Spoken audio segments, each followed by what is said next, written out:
For the past 16 years, I have had the privilege of representing our community as a city council member and mayor. One of the hallmarks of local government in Southlake has been a commitment to transparency, diversity, and inclusion. The park where I'm standing is named after the late Frank Cornish, who came here with his family in 1983 and served as our chairman of the Parks Board before his untimely passing. I once had lunch with Frank where he told me he hoped to be mayor someday, and there was no question in my mind that it was a real possibility. I never perceived that his race would have been an issue, as he was well respected and his contributions to Southlake were extensive and notable. The controversy we are facing in Southlake has me reflecting on Frank's legacy and thinking of numerous examples of work we have continued to pursue to address challenges we have experienced in recent years. We initiated Celebrate Southlake to highlight our diverse cultures and bring people together to celebrate our differences. Coffee and Conversation and Dads and Brews have been designed to bring people together for open and honest conversation. Town halls and student programs with our police officers have been methods we have used to help us interact and understand one another. And I'm especially proud of the formation of the Mayor's Alliance for Unity and Culture, which has put together dozens of valuable programs that demonstrate our commitment to making Southlake an excellent community for every resident.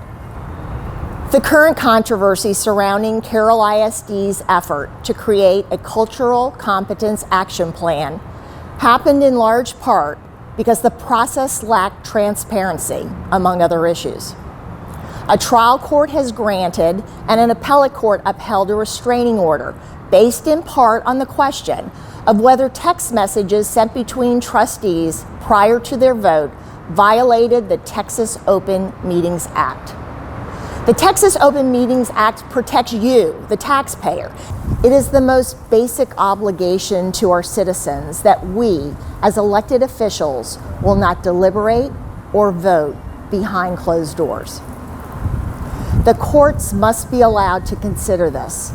It is vital to our ability to move forward. As elected officials, we're held to a higher standard because we answer to the taxpayers. And that is how it should be. Community trust has been damaged, and the result has been a very public display of ridicule, anger, and shaming. We have seen how much trust depends on a transparent public process that allows for a robust and respectful dialogue where everyone who wants to be part of the process is welcomed to the table. When trust is damaged, conspiracy theories take over. Make no mistake, it is not the responsibility of the school district or city government to raise your children. No disciplinary policy, whether it's new or old, is going to change hearts. We owe it to our children to draw the line that racism and discrimination in any form is unacceptable and can and will lead to harsh consequences now and as they enter college or begin their careers. Let me be clear, no one is sweeping the issue under the rug. It is front and center in our community, and this current controversy is heightening our awareness. Each child that shares their experience, each parent that bears their heartbreak is being heard.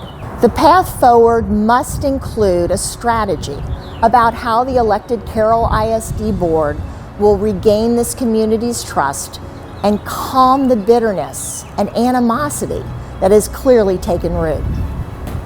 And while it must be transparent and open, we all need to do our part.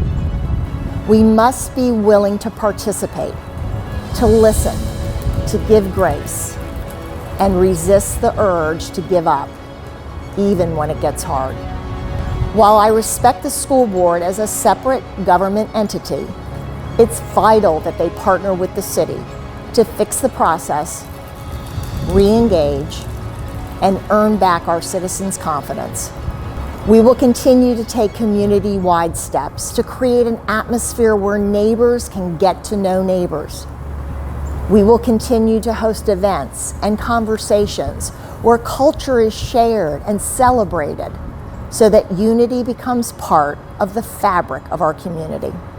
We owe it to every person who lives, works, and visits here to enjoy a high quality of life or experience, free of harassment and fear. I've always said I believe in Southlake, and I believe at this moment in time we are being tested. It is up to us now, and I believe we can turn this difficult moment into meaningful change. Let's work together to make it happen.